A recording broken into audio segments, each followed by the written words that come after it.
Chapitre 7. Le pardon. Dans un chapitre précédent, j'ai affirmé que la chasteté était la plus impopulaire des vertus chrétiennes. Mais je ne suis pas sûr d'avoir eu raison, car une autre est plus décriée encore.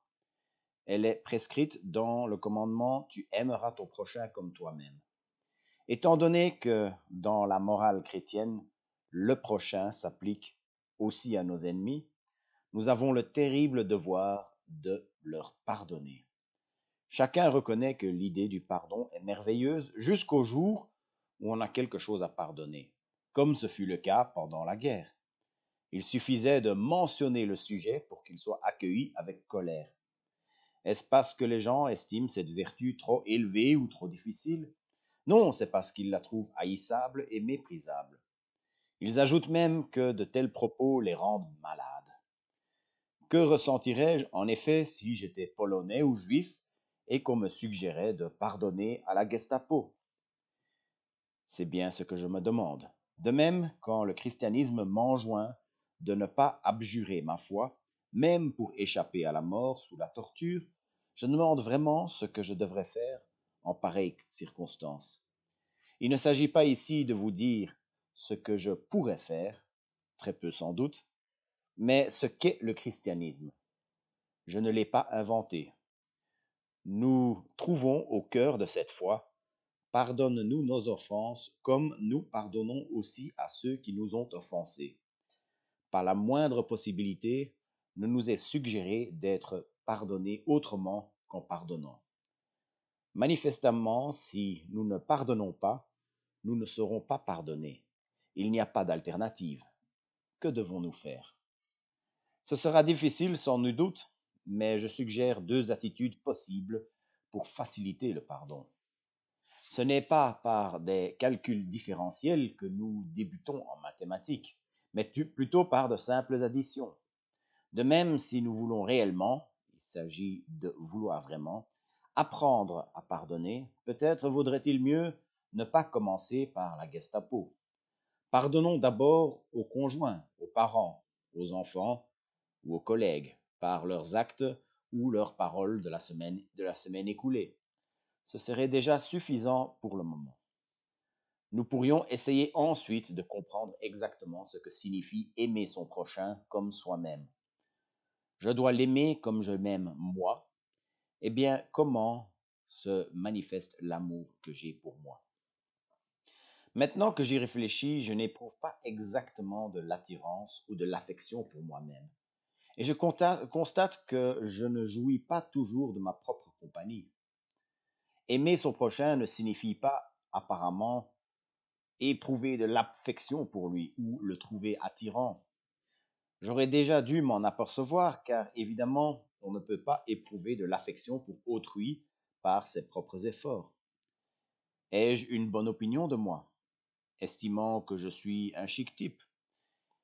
J'ai grand peur de penser parfois, ce sont mes pires moments, mais ce n'est pas la raison pour laquelle je m'aime moi-même. Il faut plutôt prendre les choses dans le sens inverse. C'est parce que je m'aime que je pense être un type bien. Mais le penser n'est pas la raison de cet amour pour moi-même. Ainsi, aimer mes ennemis ne voudrait pas dire que je les trouve gentils. Voilà un immense soulagement, car beaucoup s'imaginent que pardonner aux ennemis signifie se persuader qu'ils ne sont pas si mauvais finalement, alors qu'il est évident qu'ils le sont.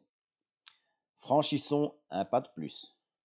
Dans mes moments de plus claire lucidité, j'estime non seulement que je ne suis pas un excellent individu, mais je suis fort désagréable.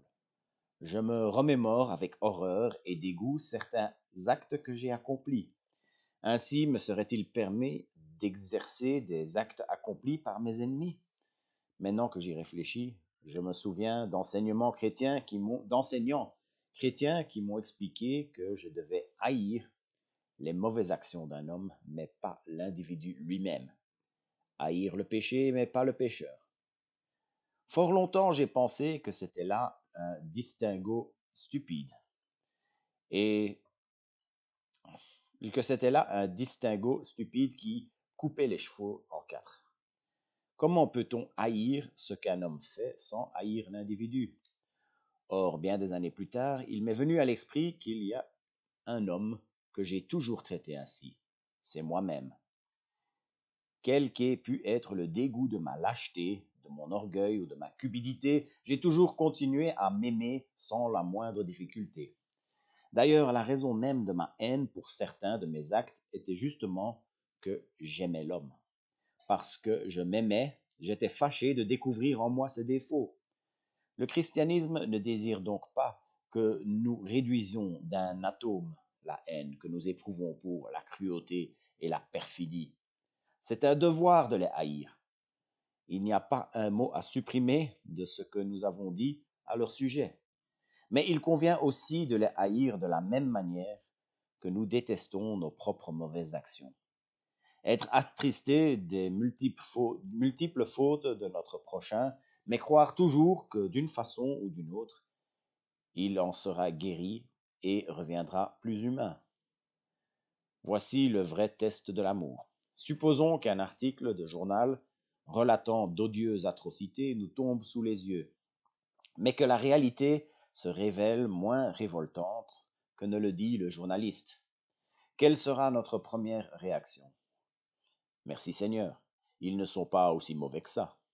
Ou bien sommes-nous déçus et même déterminés à nous en tenir au premier récit, rien que pour le plaisir de penser qu'ils sont mauvais au plus haut point? Cette attitude serait, je le crains, le premier pas d'une démarche qui, poussée à l'extrême, ferait que de nous des démons. Voyez-vous, on commencerait à souhaiter que le noir soit encore plus noir. Puis, si on laissait ce souhait s'installer, on en viendrait à désirer que le gris soit noir, et enfin que le blanc soit noir. Nous insisterions, en fin de compte, pour tout voir à travers ces lunettes noires. Dieu, nos amis, nous-mêmes, sans pouvoir nous en empêcher, nous serions définitivement enfoncés dans un univers de pure haine. Passons à l'étape suivante. Aimer notre ennemi signifie-t-il ne pas les punir? Non, car m'aimer moi-même n'implique pas ne pas me soumettre à quelque punition, à la mort même. Si vous aviez commis un meurtre, le comportement chrétien serait de vous livrer à la police et être le cas échéant exécuté. À mon avis, il est donc parfaitement juste pour un procureur chrétien de requérir la peine de mort ou pour un soldat chrétien de tuer un ennemi. J'ai toujours pensé ainsi, même depuis que je suis chrétien et bien avant la guerre. Mon opinion reste la même en période de paix. Il ne sert à rien de rétorquer en citant tu ne tueras point. Il y a deux verbes en grec, le mot ordinaire tuer et le terme assassiner. Or, quand le Christ cite ce commandement, il utilise le mot assassiner dans les trois versions de Matthieu, Marc et Luc. On m'affirme qu'on retrouve la même distinction dans l'hébreu. Tout acte de tuer n'est pas un meurtre, pas plus que tout rapport sexuel n'est un adultère. Quand les soldats sont venus demander conseil à Jean-Baptiste, il n'a jamais suggéré qu'il démissionne de l'armée. Le Christ n'en a pas dit davantage lorsqu'il a rencontré un centurion romain. L'idée du chevalier, le chrétien en armes pour la défense d'une juste cause, est l'une des grandes idées chrétiennes. La guerre est une chose horrible et je respecte un pacifiste sincère, bien que je ne partage pas son opinion. Ce que je ne comprends pas, c'est cette sorte de semi-pacifisme florissant de nos jours qui donne aux gens l'idée que même lorsque la lutte est justifiée, on ne doit s'y résoudre qu'avec un visage de crâne, comme si on en avait honte, avec un visage de carême, comme si on en avait honte.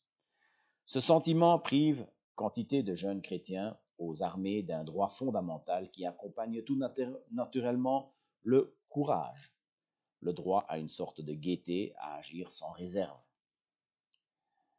Que serait-il advenu si, pendant la Première Guerre mondiale, moi-même et quelques jeunes Allemands, nous nous étions tués simultanément et retrouvés après notre mort? Je ne peux pas m'imaginer que l'un ou l'autre aurait éprouvé du ressentiment ou une gêne quelconque. Peut-être en aurions-nous été amusés. Quelqu'un me répliquera, eh bien, si on a le droit de condamner les actes de l'ennemi, de punir ou le tuer, quelle différence y a-t-il entre la morale chrétienne et le point de vue habituel? Une différence incommensurable. Rappelez-vous que nous, chrétiens, pensons que l'homme vit éternellement.